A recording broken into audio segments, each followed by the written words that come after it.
I'm Alex.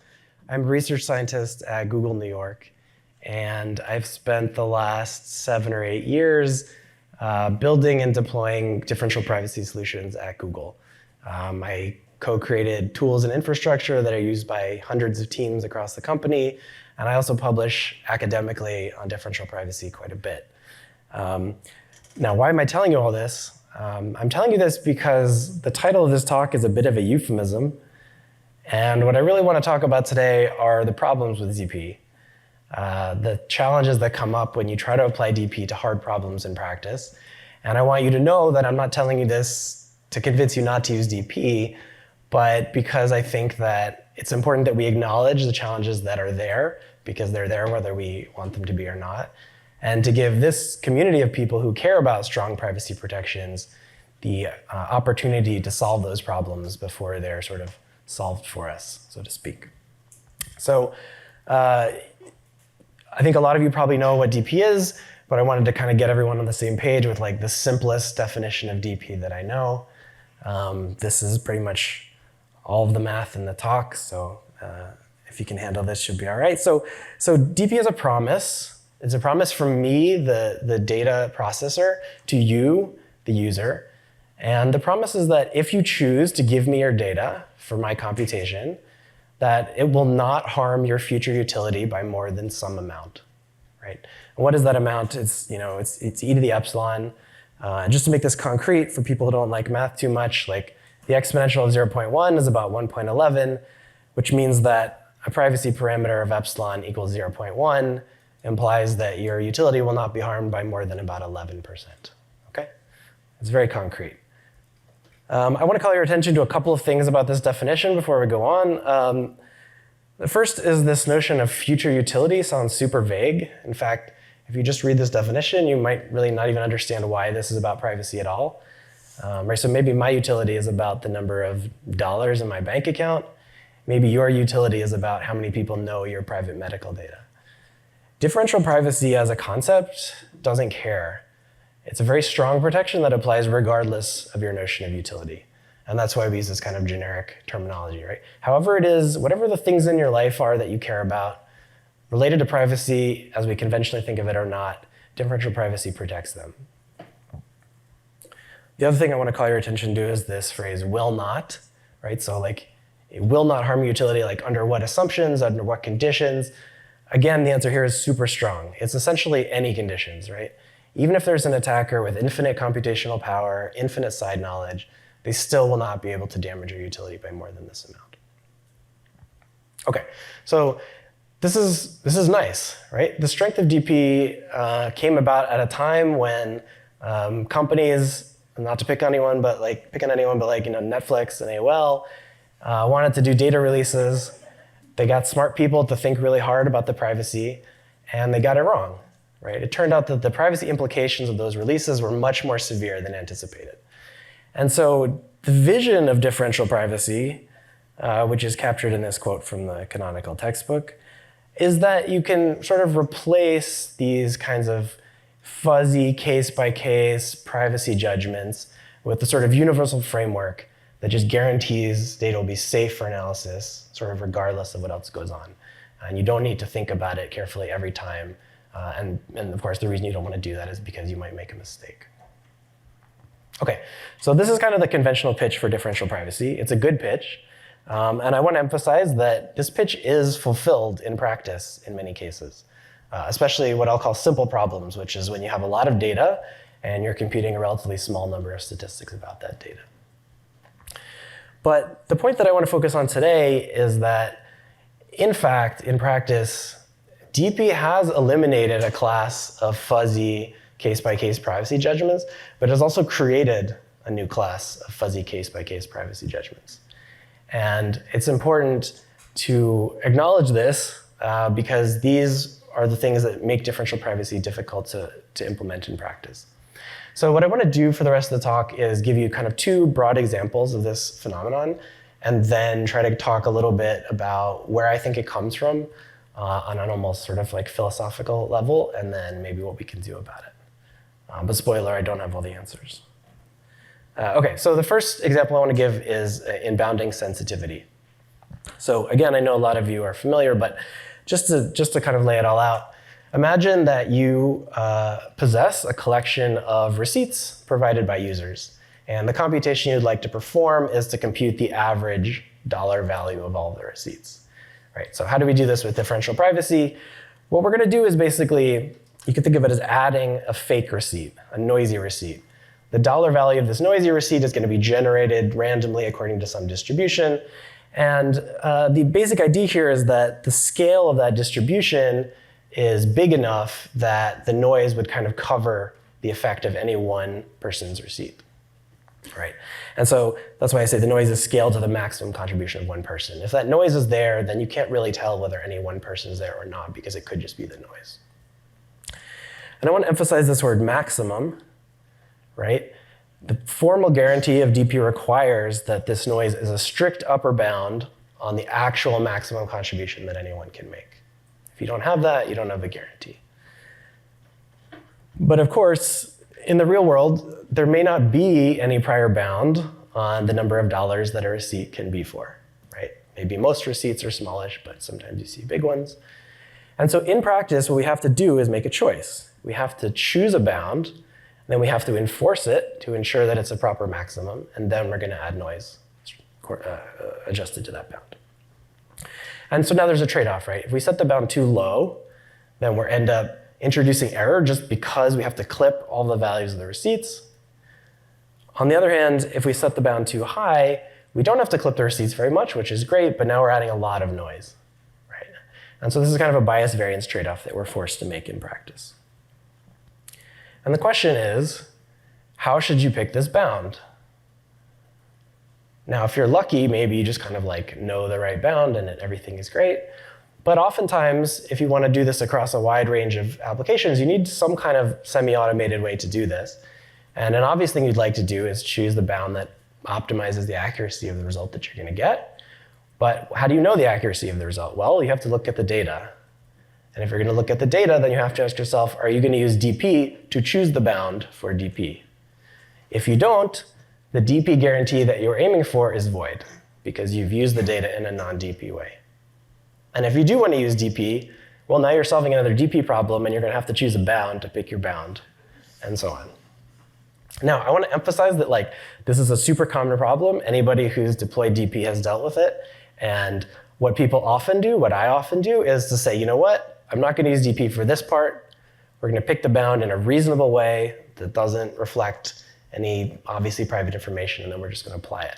And I'm not saying that that's wrong. I'm not saying that that's bad. I'm not saying that makes anything privacy unsafe. But what I am saying is that that is not protected under the definition of DP. And the choice that you make here is fundamentally a fuzzy case-by-case privacy judgment. This happens in another way as well. If individual people can contribute multiple receipts, now I need a second bound, which is the maximum number of receipts from a single person. How do I set this bound? Well, I have all the same problems as before, but now I have a new problem, which is that in order to enforce the bound, I need to know which receipt came from which person. That means in my database, I have to record a user ID next to every receipt. Now, when I do that, that enables me to apply differential privacy. That's good. But it also means that I now have user IDs in my database, which is bad. If the database gets hacked, this is much worse. So is this a good trade-off? I don't know. You need some fuzzy case-by-case privacy judgments. The second example I want to give is on privacy loss accounting, sometimes called budgeting. And this comes from the fact that if you do multiple differentially private computations, you can compute an overall epsilon parameter by summing up the epsilons of all the individual computations. This is a sort of nice mathematical fact about DP. And so if you live in the kind of idealized world, everything you do to the data set is DP. You can track the budgets using this composition rule, and you'll get well-controlled privacy loss for your users. Sounds great. But in the real world, you have analysts who don't necessarily know what the statistics are that they want to compute at first. They need to kind of poke around the data a little bit. Or if they do know what they want, they might make a typo when they type it in. Are you now charging them for that mistake, or are you saying, no, that's fine, we'll throw that away, you get another go? These are choices you have to make. Another problem is that exponentials grow quite fast, which means that even though the epsilons are just adding up, the privacy guarantee is exploding in this exponential way. And so before long, you're going to end up with a guarantee that is more or less meaningless. And the last point I want to make is that, like, in any real system, non-DP things will happen, right? Like, even if you just report the size of the data set rounded to the nearest gigabyte, that is a non-DP operation. And in DP language, that means you have spent infinite epsilon.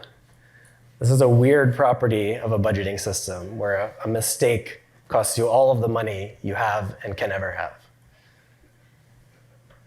So what are the options?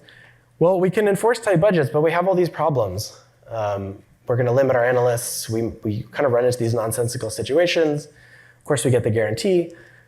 Or we can kind of wave our hands and say, you know what, budgets are cool and all, but what I'm just gonna focus on, this one computation or this one project. And that certainly makes life a lot easier. Again, I'm not saying this is bad, but the accumulated epsilon that you get over many computations or over many projects you can imagine across a large company is going to be essentially unbounded. And again, the definition of DP requires some reasonable epsilon to be meaningful. So I'm not saying there's a right and a wrong choice here, but again, the choice is one that you have to make by thinking really hard. Okay, so that brings us back to this kind of bitter pill. Of course, DP doesn't solve all our problems. Nothing's going to solve all our problems. But the important question is not whether DP is the one right definition, but it's do the questions that DP saves us from thinking about, are those questions worse than the questions that it forces us to think about? And so for the remainder of the talk, I want to talk a little bit about kind of why I think this happens, and maybe suggest something we can do about it. And the idea is to kind of break this apart. And as the picture suggests, this is not going to be a clean break, but I want to kind of give it a shot and see what you guys think. So I'll argue that DP has kind of two fundamental contributions embedded within it. The first is a conceptual contribution that says that a good way to reason about privacy in many cases is the effect that your choice to contribute your data has on your future outcomes. Separately from that, there is a formalism, which is, I guess I lied, there's a little bit more math in the talk, but you don't have to understand what this is, right? There's some math that sort of implements this idea and makes it possible to build algorithms and so on. But I think that this formalism does more than implement the idea. It actually adds an additional philosophical layer on top of it, which is something that I'll call pessimism. DP is a pessimist. DP assumes that the attacker is going to be the worst possible attacker. DP assumes that even learning whether you're in the data set is as bad as anything else that could happen to you. It assumes that the loss always accumulates over time and there's no forgetting. And these are the things that make DP great, right? Like in many cases, especially when you can achieve it. This gives DP its strength and makes it super powerful.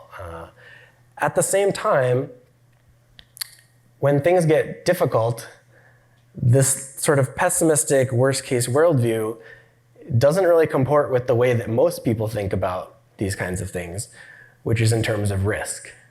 And by risk, I mean like the likelihood or the probability of bad outcomes. So to make this concrete, imagine that you're a decision maker. You have X dollars to spend on data privacy, and you have two choices. One is you adopt DP and you use the money to pay for the cost and accuracy, however you measure that. Or hire some people to harden your servers against intrusion. Which of these is better? Once you decide which one's better, how do you convince someone else that that was the right decision? Fundamentally, DP doesn't really give you a tool for answering this question because option A is reasoning about worst case outcomes and option B is reasoning about risk. And increasingly, I think, as we start to address the harder problems with DP, we need ways to make these trade-offs, right? We need ways to negotiate. We need ways to convince analysts that you actually shouldn't be able to do so many computations. We need a way to convince regulators that it's okay for me to store IDs next to my receipts. But currently, the language of DP is not very good for this. And if I had to summarize it, I think that it comes down to this, that worst case thinking, this pessimistic worst case thinking, is a one-way street. It's fundamentally absolutist. It's not logically sound to say, I require absolute protection against all possible privacy attacks, and also I'm willing to tolerate a 0.01% chance that my server gets hacked.